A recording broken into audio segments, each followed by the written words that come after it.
Hello, welcome back to the channel. I'm Tom Worth Jr. and my concerted effort to not talk about politics and Trump and civil rights violations and fascism and white nationalism and all these things, I've tried, and I just don't feel good about not making videos about it.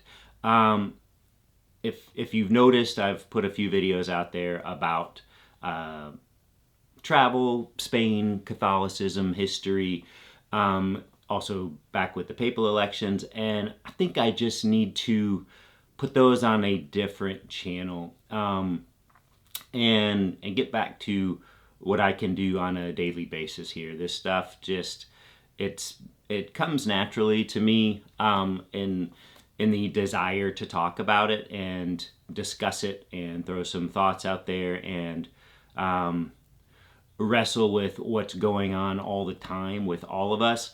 And sometimes it's spurred by who you're talking to, but the bottom line is the more of us that just try to act normal and try to shelter ourselves from what's going on, that's normalizing this behavior, and that is a good part of fascism. Justifying to yourself that, hey, we just gotta make it through another day. That's fine if you have some mental health struggles with this, or it's just putting you in a dark hole that you don't want to be. I totally get that.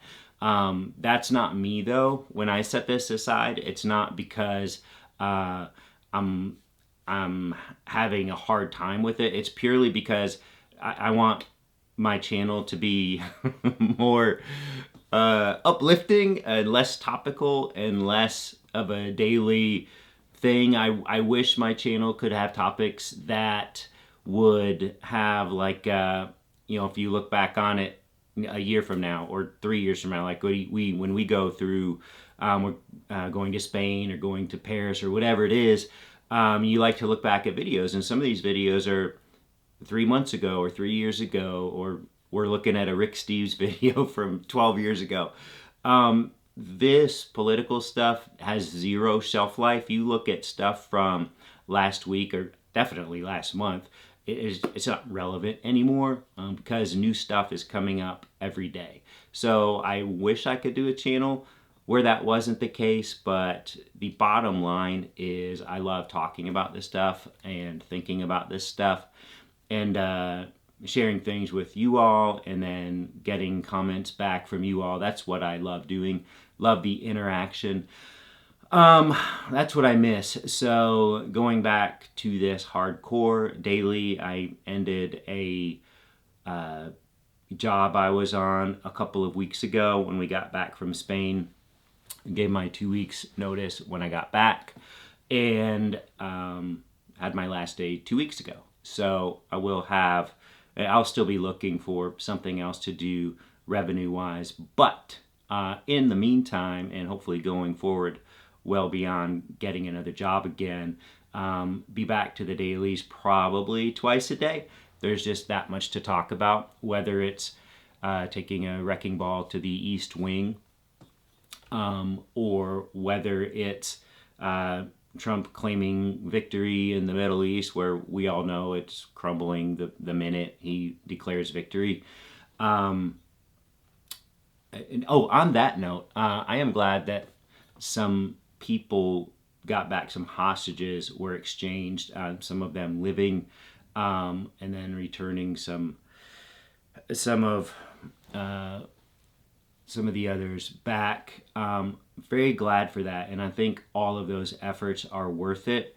But when Trump comes out and all he does it for is for credit, he has no interest in saving any lives. He has no interest in any human dignity. He has no interest in a peaceful solution.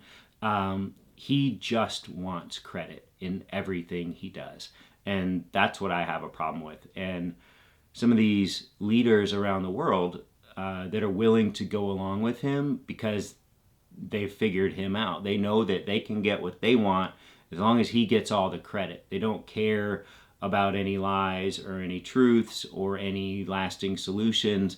They get what they want from him as long as they go along with giving him all the credit.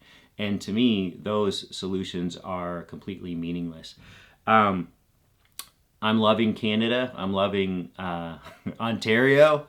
You can tell when something gets under his skin so much that it just wipes everything off the table. Like with the Reagan ad, which came on during the World Series last night. I watched it. It's so great.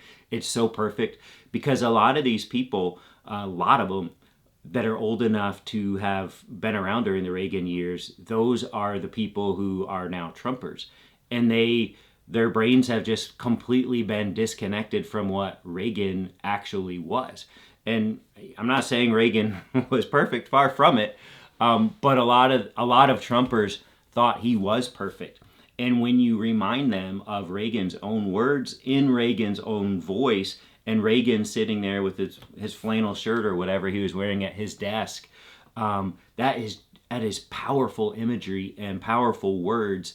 And Trump's people who came across this had to make him drop everything and call off the Canada trade talks, and he immediately increased tariffs on Canada. Says that they're playing dirty, and they somehow get the Reagan Foundation to chime in on Trump's behalf. But Reagan was right. Tariffs hurt everyone. They hurt the world. They hurt every person. So I love that. I love when people around the world are smart and they sometimes know Americans better than we ourselves know each other, because they have the luxury of looking at all of this from the outside, and they can see our side, they can see the other side, and they can see, it'd be like a battle. You're watching a battlefield from a hill and you just see these arrows going back and forth. But when you're down in it, all you can see is the guy in front of you, and the mud all around you. And these international people, I think, are going to continue to be the ones that help us figure this out. It's who I'm counting on. We have been on their side for so many conflicts, and I hope and I'm expecting that they will continue to come to our rescue in this most trying of times. So, loving that ad, loving the nonstop attacks on Trump's fascism from all sides, with the No Kings rally last weekend, the biggest yet, and there will be another one even bigger.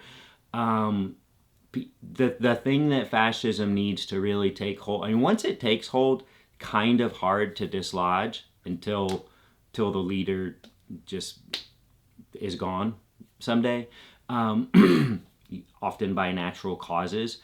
And that can certainly be the case with Trump being as old as he is and as failing health as he often appears to be. But what happens is once that leader is out, things rapidly deteriorate and crumble out from beneath the people who are trying to capitalize on it. And I would expect that to happen in whatever post-Trump world we have. But that's why they're trying to lay the groundwork to be longer than Trump, to survive longer than Trump will survive. That's why they're trying to get rid of all the votes, trying to get rid of mail-in votes in Maine, trying to have voter suppression in all of the states, all the redistricting. They are smart. He's got smart people working for him, not the people he appoints to things, but the people behind the scenes. And they're working feverishly because they know the candle is burning, and it's not going to last forever. So they've got to get done what they can for this fascist movement to outlast Trump himself. So that's the name of the game on their behalf, and that's what we need to keep fighting against. I will keep speaking out against this. Sorry for leaving some of you high and dry. For those of you wondering what happened to me or someone got to me or something, no, they don't care about people like me. I'm not aware of any podcasters or YouTubers who the administration has gotten rid of. I know that you know, with someone like Colbert or Kimmel, they go after the networks and get to them that way by having their shows pulled. But they're not throwing Colbert and Kimmel personally into prison. So I'm not worried about that. I'll never be worried about this stuff. So that's not it. I just wanted to try to force this channel into another direction, and instead I'll just have a different channel. That just makes the most sense. So anyway, I hope you all are doing great, and look forward to talking on a daily basis, and we'll see you later.